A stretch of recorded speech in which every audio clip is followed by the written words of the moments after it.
Rockford's home for Classic Rock 96.7 The Eagle. Good morning. It's Double T. Special guest joining me. It's Pick a Winner with comedian and master thrifter Dobie Maxwell. Dobie, how you doing today? Morning, Double T. Always ready to thrift. All right, so I've got something special for us today. Sweet. We ask people to share their collectibles or stories with us, and one of my buddies, Donnie, reached out to me, and he wants to talk a little Star Wars with us. Donnie, how you doing today? I'm doing well. How are you guys? Good. Thank you so much, and thank you for sharing some of your collection with us. It's incredible. Well, thank you very much. It's been a long-time passion. It's good that people get to see it and hear about it. When did you start collecting Star Wars? When the first movie actually came out, I was into the action figures, obviously, and started collecting comic books, and the trading cards were huge. Me and all of my friends had the trading cards, and just kind of built on that as the other two movies came out, added to it, obviously. Over the years, I found little things to add to it. Hey, Donnie, how old were you when the first movie came out, when you started collecting, if I could ask you? I was 5. See, my cousin is 7. He said between 5 and 10 were the main years when the first movie. So you're in that golden circle, man. Yeah, absolutely. Pretty much the whole neighborhood collected that stuff. It was the biggest thing in the world besides Kiss. Yeah, and it's everybody collected it. That's how it was in my neighborhood too. The interesting part that what I want to know about is, I had all the action figures, I had comic books and cards, not like your collection, but I played with them. And your stuff, you have action figures that are still in the box that have never been opened. Your cards are all in good shape. Your comic books.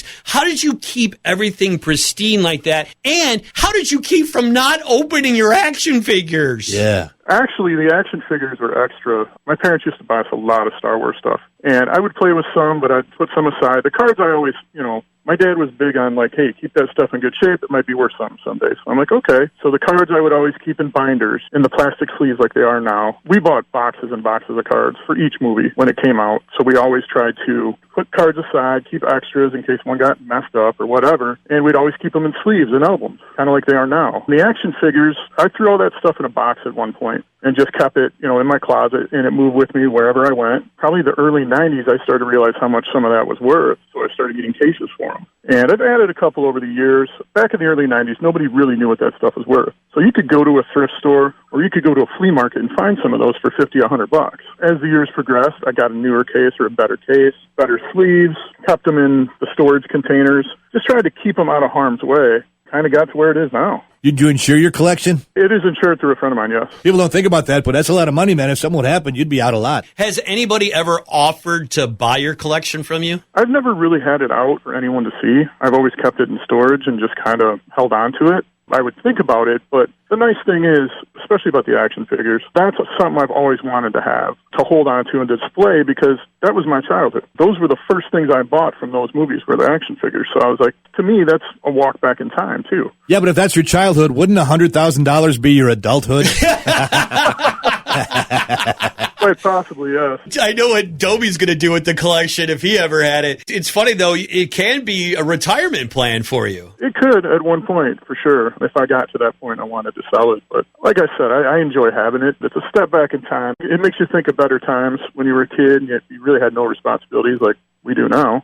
It's something that you're passionate about, and you're not just collecting it to make a profit later. You collect it because you enjoy it. You love the movie. It is part of your childhood. So that's cool that you're doing it for that reason. And that's the only reason I've ever done it. I've never thought, well, wow, this stuff could be worth a lot of money someday. I thought about it, obviously, but I've never thought about selling it. I'm out there like a cockroach scavenger or flea bug. And I want people like you to go to college and their mother says, get this out of my house.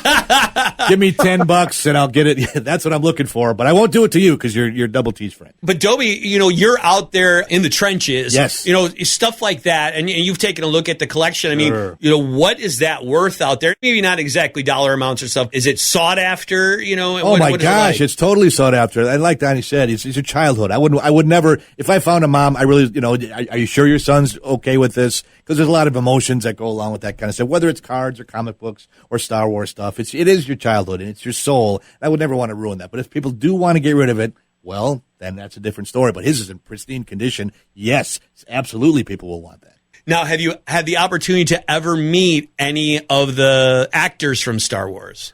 Yes, I have. I went to the Star Wars Celebration, 2 years ago now. My main goal for going was to meet some original cast members, so I got to meet Peter Mayhew, who's passed on since. Now it's Chewbacca, right? And I got to meet Anthony Daniels. C-3PO, yeah. One point I met Billy D. Williams, but I can't really pinpoint what year it was.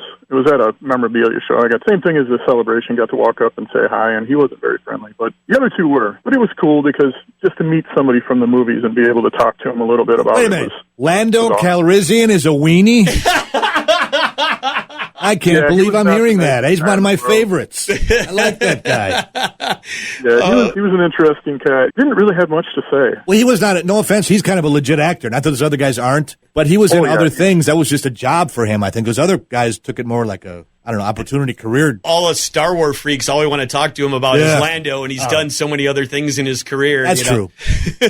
Funny. He's a serious thespian. Like, he's done a lot over the years. Maybe that was it. I mean, he was pretty suave, just didn't say much, you know. Well, you know what, Donnie, thank you so much for sharing your Star Wars collection and stories with us. If somebody out there has a collection that they would like to share and stories with Dobie and I, Dobie, what's the best way to get a hold of you? For me, it's DobieJMaxwell@gmail.com. Or just call me here at the station. We'd love to hear about all your collections. Donnie, thank you so much, man. I appreciate it. Well, thank you, guys. I appreciate it as well. It's Rockford's home for Classic Rock 96.7 The Eagle. Rockford's home for Classic Rock 96.7 The Eagle. Good morning. It's Double T. It's time for Pick a Winner with comedian Dobie Maxwell. He's a master thrifter, loves collecting, goes out and about, and we talk about different kinds of collectibles. And last week, Dobie, we talked to my buddy Donnie, who's got one of those ultimate Star Wars collections. Buddy, he makes me look like a beginner. He is a focused dude, man. We got some of his stuff in the studio. This is beyond amazing. We're lucky enough he loaned us some of the stuff. I am very scared to have all this, but I'm glad to know he has insurance. Yes. Well, thank God. Yeah, there's an armed guard outside, so don't try to come down to the station or anything like that. Going through the collection, we'll start out with the action figures. I mean, these are the original action figures still in the box. Now, is this your generation? Did you collect Star Wars as a kid? Yes, I did. Yes. This is all me. And I did not, only because, I don't know, I guess I liked sports. I didn't hate Star Wars, but I saw the movie, and that was it. I didn't have enough money. I got baseball cards, but if I would have had these figurines, I would have burned the heads off, chewed them off, put them with G.I. Joe, blown them up. So he's amazing in that he had the foresight to keep them in pristine condition. Now, he has them in, not only does he still have them in the boxes, but he has them in protective boxes. Mm-hmm. You know, when you have something like that, and it could be Star Wars, it could be Matchbox cars, it could be G.I. Joe, it could be Barbie, anything. Mm-hmm. When it comes to storing your stuff, what's the best way to do it, to store it and possibly display it? Well, it's hard to display, but as he did it here, he's got it in a plastic tub and in the plastic wrapper. So if you're going to be in a business, what a great business to get the collector geeks start making these tubs to put your stuff in there. Someone manufactures those Star Wars things. Where do you get those? I would think online somewhere. Right. It looks better. If you wanted to sell them, it's pleasing to the eye as well. If it's just in a box somewhere, like these are like, oh, it's in a box. They're natural box, and it's in a container after that. You'll probably get top dollar for it. He's also got cards in the sleeves like baseball cards. I think this is really smart of him to do this. Not only Star Wars cards, but baseball cards, any kind of cards. Is that the best way to store them? Is in a notebook, in the sleeves, kind of like the old school pictures? Yeah, and if you're gonna make the investment in the actual collectible itself, make the other investment in the holders to put it in, the storage containers. Because if you ding a corner on a card, it's worth a lot less than it was. You know, you get a stain on one of those figurines, it's going to be a lot less. Or the box itself seems to be worth more.